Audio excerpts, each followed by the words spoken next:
Hey everyone, this is the LEGO Architecture Skylines series depiction of downtown Chicago. There are some very recognizable, very iconic structures that have been shrunk down to a micro scale here. That makes it, pretty obvious, pretty easy to identify things. First up here is Big Red, which is just slightly indented on the sides, but for the most part I think they got it spot on as far as just depicting the overall shapes and texture of that building at this small of a scale, including showing just the studs behind there, and especially the hollow studs, I think help bring in some of the verticality of the lines that you see from a distance. Obviously we're looking at this up pretty close here, but I think this is nicely done. You got the little pad up on the top. It's just the sides that are indented a little bit that's a little bit awkward. But the next size, I think the next position for those parts would have brought the sides out, kind of sticking out, which probably would have looked a little bit more awkward. I think this was the right way to do it, so that looks pretty good. Next up is Willis Tower, which is arguably the simplest build here, the most straightforward, but it's my personal favorite. I really like just how perfectly scaled down it appears. It's just mostly just stacks of plates on top of each other in just the most obvious mandatory ways to get the shape of the thing, but it just looks really good. I think it just looks like a miniature little building, like a model of a building. It doesn't look like the Lego designer was trying too hard to represent something, because the shapes just worked. This just lends itself really well to this scale and to building stuff with Lego. So I'm really happy about that. Got a little section off to the side over there, but other than that, everything is just plain stacking of plates with a little bit of tiling on top, and that's it. I think it works very nicely. Now down at the base, they have a depiction of the Cloud Gate mirror sculpture, which is done with just one single piece. One Technic ball end piece, which is a painted bright silver part. You can't do better than that at this scale with official Lego pieces, so there's nothing to complain about with that. It's not the perfect shape, of course, but I think that it's more than close enough. As soon as you see Chicago and you see that, I think that you know what it's supposed to be. So that was a nice small inclusion. This next thing over here, I thought about what to say here about this one, because unfortunately this gets into one of those horrible internet pronunciation war things, and I'm just gonna skip it entirely. I'm gonna reference this by the name that it had previous to 2010. It was formerly known as the Michigan Avenue Bridge, and I think that it is depicted very nicely here. I like the tan colored pyramid pieces, the little 1x1s. I haven't seen those in tan before. I think they look great. I look forward to being able to get more of those in the future. You can draw the bridge down. I mean, it's not perfectly at ground level, but there's a little bit of suggestion.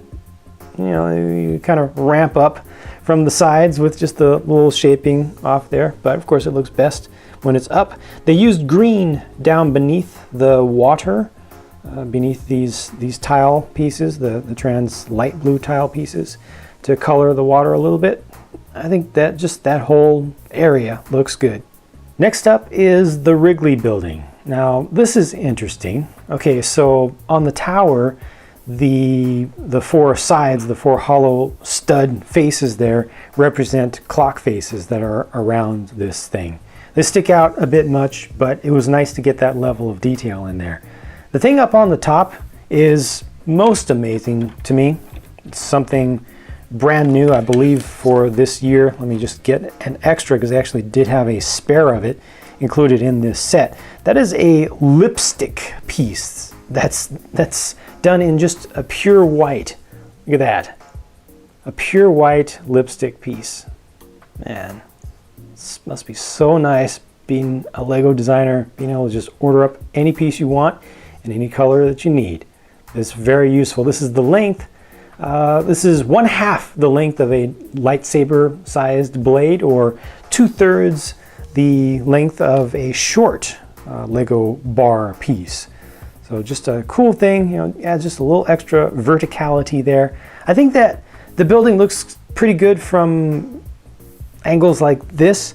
I'm not sure if they were trying to depict both buildings in one, if these vertical grills were supposed to represent the gap between. I think it's just supposed to represent the larger of the two buildings that really make up this single complex, and I think that makes a lot more sense. It's definitely not pointed along this edge the way that it should be. It's not sharp, but I'm sure that attempts were made to get it nice and sharp, and this is just the best they could come up with. So it's not absolutely ideal from that edge. I think it looks good around here. I think the angle that it is placed at on the overall setting is pretty good. Looking at it from back here, it's a little bit more boring, a little bit more plain, but of course this is not the camera friendly side in general. They got a couple of the quarter round gray tiles used down there at the base. I'd say this is my least favorite of the builds, maybe the least accurate in this one, but it's still not bad. Last but not least is arguably the most recognizable shape on the skyline. It's the John Hancock Center, and this is done well.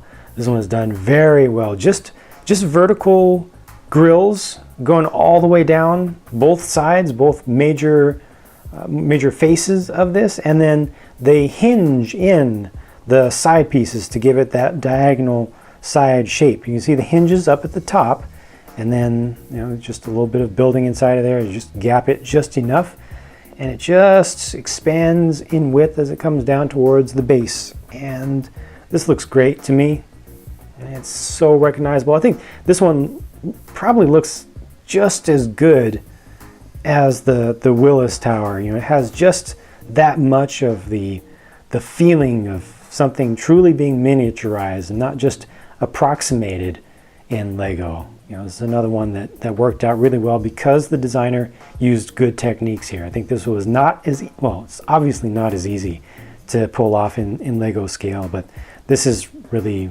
just well done. I mean, you can see this from up close, you can see this from a distance, and you will recognize exactly what it's supposed to be, and that just immediately means success as a design, if you ask me.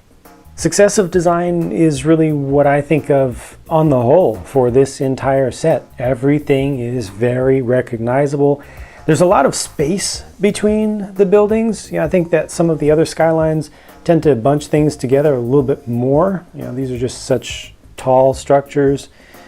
You know, just having a small amount of space between each kind of feels multiplied, but I think that helps it, actually. That helps it to look better, to look more recognizable from a longer distance away. If you just have this on display on a far shelf, you know, it becomes very, very easy to pick it out. So yeah, maybe the Wrigley building, not ideal, but that's the worst thing here to me, and it's still pretty good.